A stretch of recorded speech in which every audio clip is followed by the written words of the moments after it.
Hey people, just want to welcome you guys to our next video. If you guys haven't already, please go and check out our previous video, us installing the gas bonnet strut kit. So we're going to be changing the cam follower. First thing we're going to do is just unplug the electrical connectors, unplug this vacuum line, and then we'll crack the fuel feed line afterwards. We're also going to remove the PCV hose just to give us a bit more clearance. So just squeeze the top and bottom, pull it off, twist it, and you got some more clearance. And just push on the connectors and then pull them off. Push in, pull the tab, and it comes right off. This one's very fiddly, so why you have to do it because she's got small hand. You want to push it in, then pull this tab just here as you pull the connector out. So next you want to have your rag handy just in case some fuel comes out. So just pull the vacuum line off as well, just so we've got a bit more space. Pop it on the side, and you want to put your rag sort of underneath here just to catch any fuel that leaks from the fuel feed line, like that. So just got the rag in there. We're going to crack the fuel feed line now. And you see a bit of fuel coming out, which is all well and good. Now the reason why you want to change your cam follower is because inside the fuel pump there's a plunger, and what the plunger does, it pushes fuel in and out like that. But the cam follower, which was used by VW Audi Group, isn't of the best quality, and the design, I've heard, isn't the best. Okay, so now the fuel line is off, the little nut is off. What you want to do is just take your rag out, take this little cap off. You can use a straight screwdriver if you want, or you can just unscrew it by hand. Nothing should come out anyway, but you want to keep this safe.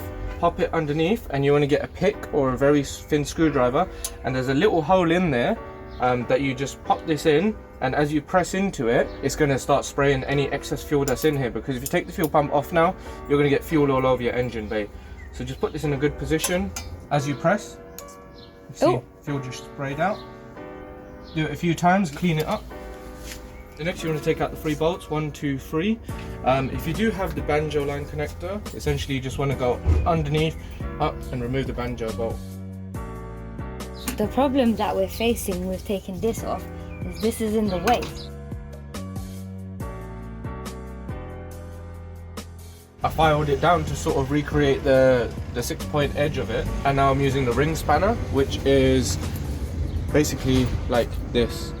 So rather than having the 6 points, it's got 12 or however many points it's got, and I managed to crack the nut. So once you've got that nut off, hopefully this will be a simple process for you all. Just pop your rag back in and then just start to loosen it. And there we go. It's quite a lot. Just clean it up. And yeah, so all of that fuel came out.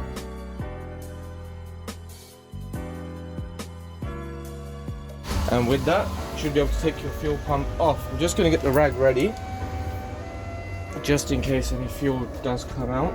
So at this point you can just remove the fuel pump from the car, just pull it out very slowly. As you'll see in the picture here, I've circled the cam follower. All you do is just put a glove on if you haven't already. Just stick your finger into the cam follower and just pull it out, and all you have to do is just check it for wear. I'll put an image on the screen right now as well, just to show you the various stages of wear. If it's looking like number 2, 3 or 4, basically if the black coating has been taken off, then you want to replace your cam follower.